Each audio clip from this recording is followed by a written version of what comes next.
zigzag olarak gidiyoruz.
Kulakları mutlaka dikelim arkadaşlar. Çünkü o yan çeperleri bu kulaklara tutturacağız. Onun için kulakların mutlaka dikili olması lazım. Yoksa çıkar. Bakın. Bu şekilde birinci sırayı diktim. Şimdi bunu dikeceğim. Aynı şekilde bunların hepsini bu şekilde dikeceğim ve çantanın ön tarafı bitmiş olacak.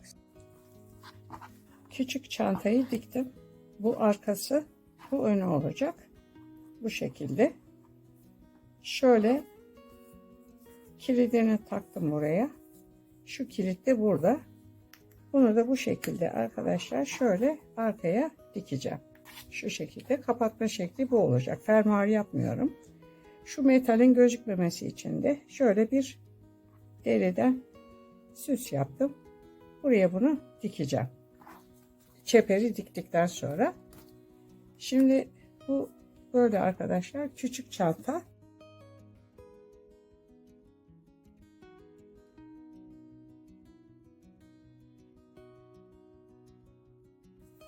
Bir de şöyle büyük çanta yaptım. Bu da 7'li yine aynı şekilde. Aynı. Şu arkası, bu önü olacak. Bu da şöyle kilidi. Bunu da bu şekilde böyle dikeceğim. Ve arkadaşlar şu çiçeklerle de buraları kapatacağım.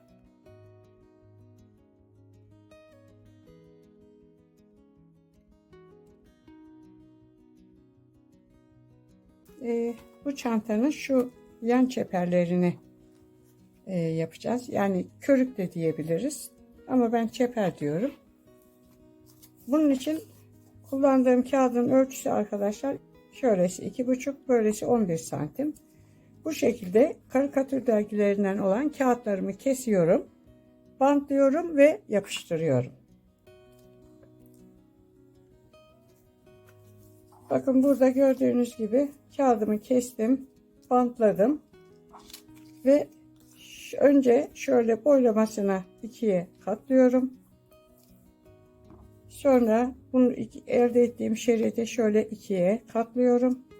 Arayı açıyorum. Yarıyı ortaya gelecek şekilde ikiye katlıyorum. Sonra diğer yarıyı ortaya gelecek şekilde ikiye katlıyorum ve iki katlanan yanı birleştiriyorum. Arkadaşlar şimdi kağıtlarımı bu şekilde ben bantladım ve katladım. Şimdi bunların takımını göstereceğim size, takmayı.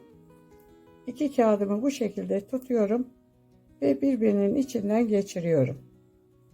Burada arkadaşlar ben iç içe geçmiş kareler oluşturacağım. Şöyle bir şekil oluşturdum. Şimdi bunu ben böyle değil de şöyle tepeden aşağıya doğru ineceğim. Şuradan şöyle aşağıya doğru iniyorum.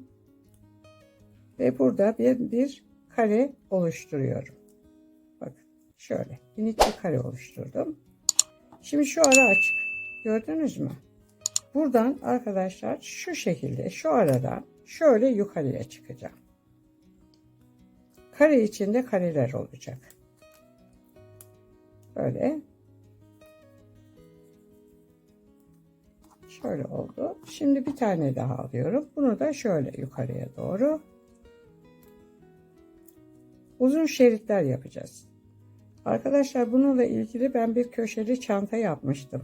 Birkaç sene önceydi galiba. Orada da yan çeperleri bu şekilde yapmıştım. Bakın. Şimdi şurası açık. Buradan şöyle yukarıya çıkacağım.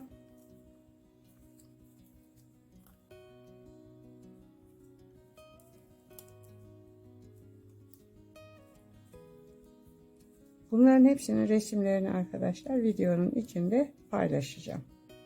Bu şekilde böyle yaparak bunun boyunu şu büyük çantanın çevresini kapatacak duruma gelene kadar yapacağım.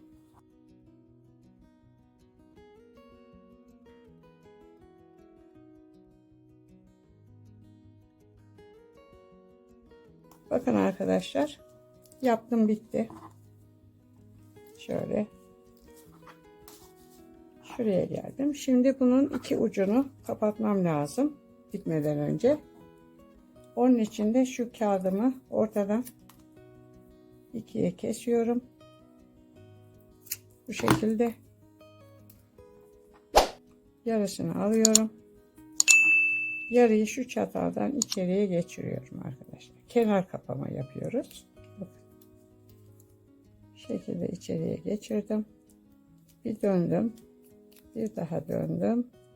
Ve bunu arkadaşlar şu araya yerleştiriyorum. Şu şekilde. Bu şekilde yerleştiriyoruz. Evet. Bakın. Kenarını kapattım.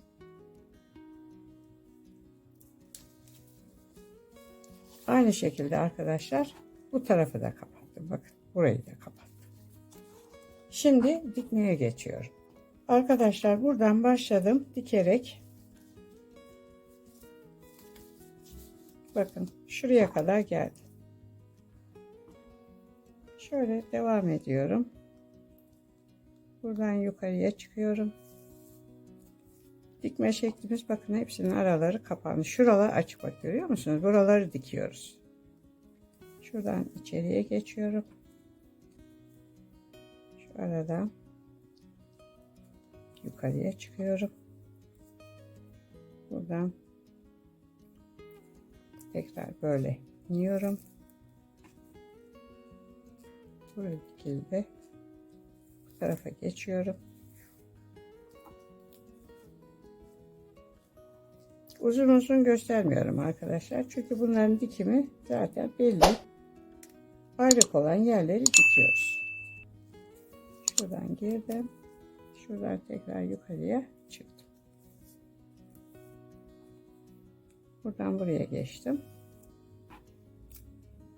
Şöyle. Buradan şöyle buraya geçiyoruz. Buradan böyle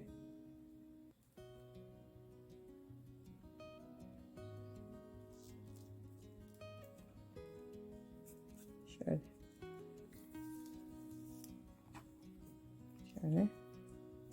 bakın buraya kadar burayı diktim. Şimdi arkadaşlar bunu dikmiş oldum. Bakın hiç aralarda boşluklar kalmadı. Hepsini diktim. Şimdi bunu şu büyük çantaya birleştireceğim.